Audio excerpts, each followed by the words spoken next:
Oke, satu segmen terakhir, mohon singkat ya abang-abang. Mas Adi, kalau melihat perdebatan antara anggota DPR yang baru dengan semangat yang baru, kemudian juga anggota DPR yang lama dengan begitu banyak pengalaman yang sudah ada. Intinya dengan pengalaman yang sudah banyak begitu, Mas Adi. Ya, ada dua wajah DPR. Ada harapan tidak bahwa kinerja DPR yang baru ini, tapi dominasi wajah lama bisa menghasilkan kinerja yang lebih baik? Ya, kan ada kesan dua wajah DPR per hari ini. DPR lama dan DPR baru.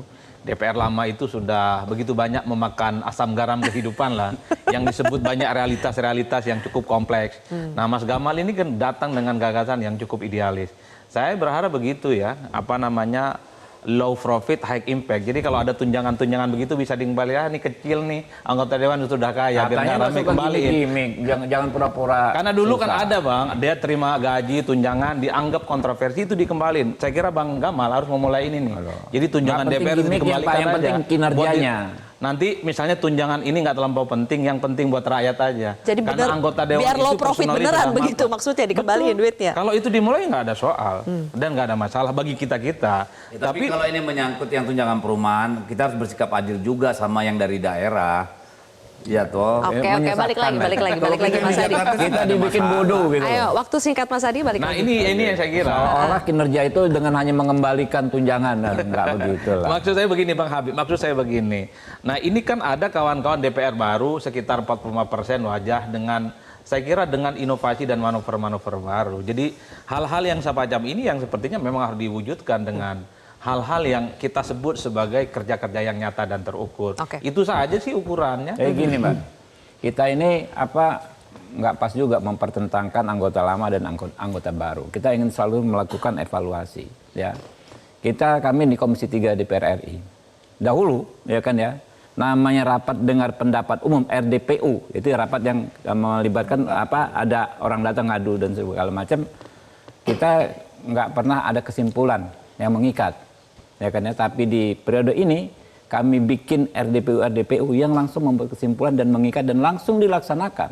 Apakah ini high impact ya Pak Gamal ya? Yes. Ini impact, kenapa? Karena mitra kami, contoh kasus yang Ronald Tanur, ya kan yang ada kasus dengan terdakwa pembunuhan, ya kan lalu dibebaskan oleh 3 hakim. Rekomendasi kami, pertama KY memeriksa 3 hakim tersebut. Diperiksa oleh KY, dipecat, diberhentikan. Kejaksaan mengajukan kasasi. Dalam perkara tersebut diajukan kasasi, sekarang sedang berproses. Begitu juga kemarin yang kasus Afif Maulana, kasus apalagi yang terakhir kemarin di Palu, ya, ada tahanan meninggal dunia ditahan di polisi. Rekomendasi kami Propam, ya, turun tangan. 2 hari kemudian ada tersangka yang tadinya dikatakan bukan meninggal karena tidak sengaja menjadi memang ada perbuatan yang salah.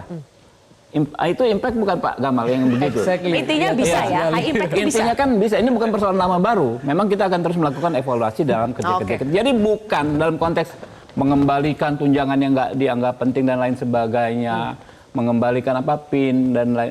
Menurut saya itu sangat tidak relevan. Baik, oke. Bang Lusius, tidak usah permasalahkan tunjangan, yang penting kita ukur kinerja nanti, begitu Bang Lusius? Bukan, bagi saya penting untuk memastikan ada peningkatan kinerja bagi DPR periode ini gitu ya. Ya kita harus memulai dengan meyakinkan juga gitu ya. Bagi saya isu terkait tunjangan perumahan ini agak mengganggu aja gitu start awal DPR 2024-2029 gitu ya. Ketika publik kemudian ramai mendiskusikan soal tunjangan perumahan ini, bahkan DPR-nya sendiri aja belum mulai bekerja. Mungkin hanya Komisi 3 kemarin rapat dengan hakim-hakim itu gitu ya. Itu pun RDPU kan belum mulai misalnya tugas-tugas di komisi dan lain sebagainya. Sorry Pak. RDPU itu pun RDPU maksudnya apa? Itu kerja yang sangat membawa impact, Pak. Belum ada komisi yang terbentuk. Tapi itu sangat membawa impact. Ada impactnya nggak Pak Gamal? Oh iya. Jangan langsung kok. Oh iya. Kalau soal impact ya. Bukan, tapi kan selesai kok masalah gitu loh. Komisinya belum mulai terbentuk. Kan belum terbentuk saja kan? kita sudah kerja Pak. Oke. Ya kan? Kelihatan Dilvia, DPR lama dan DPR baru. High impact-nya langsung ke Gamal.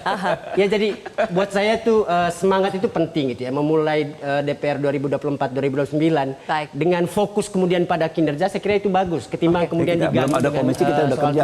Oke, baik. Kang Dede? Ya, saya senang nih mendengar cerita para senior-senior kami. Tapi begini, kalau pada prinsipnya selama kita masih punya hutang, contoh kayak saya nih, hutang saya adalah bagaimana memperjuangkan tukinnya para pendidik dosen yang saat ini belum keluar. Jadi daripada saya mikirin saya dapat apa enggak ini, dapat apa, bagaimana saya harus memperjuangkan mereka, dan impact ini sudah terjadi yang tadi saya katakan pengangkatan guru honorer, terus kesejahteraan daripada para pendidiknya. Ini akan terus kita perjuangkan mulai per start hari ini. Tinggal nasib kami saat ini ditentukan apakah kami akan ditempatkan di komisi yang tepat. Baru kita bekerja. Kalau sekarang kita ngeributin, ya saya katakan ini ngeributin sesuatu yang kita masih belum jelas juga. Lebih baik silakan Bang Lusius, nanti Mas Adi, evaluasi saja 1 bulan, 2 bulan ke depan apa yang dilakukan kawan-kawan termasuk saya tentunya. Oke, Mas Gamal, singkat.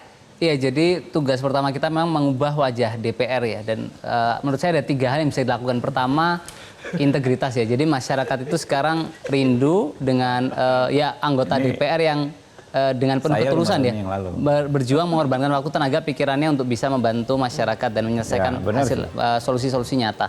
Lalu yang kedua, soal impact yang tadi kita bahas ya, saya pikir itu kita bisa menjadikan DPR periode ini sebagai impactful ya, yang traction-nya terukur, dampaknya bisa dievaluasi secara clear dan transparan. Dan yang terakhir, inklusif ya.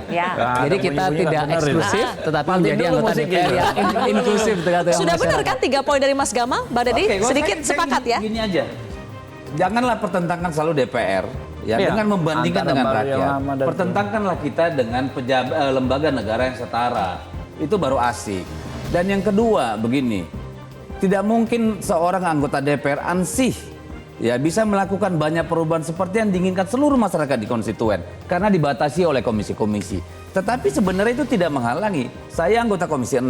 Saya membawa banyak program di luar Komisi 6. Komisi 5, saya bawa pelabuhan, saya bawa jalan, jembatan, saya bangun rumah sakit Pratama juga. Baik. Banyak sekali yang kita kerjakan. Tapi tergantung anggota DPR-nya.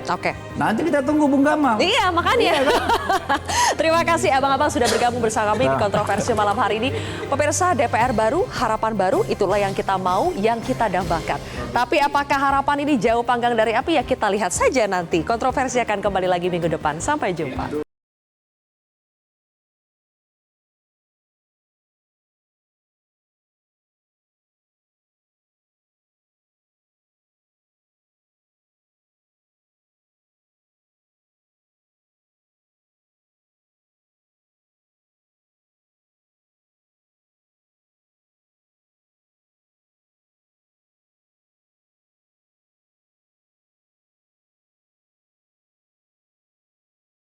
Jelajahi cara baru mendapatkan informasi. Download Metro TV Extend sekarang.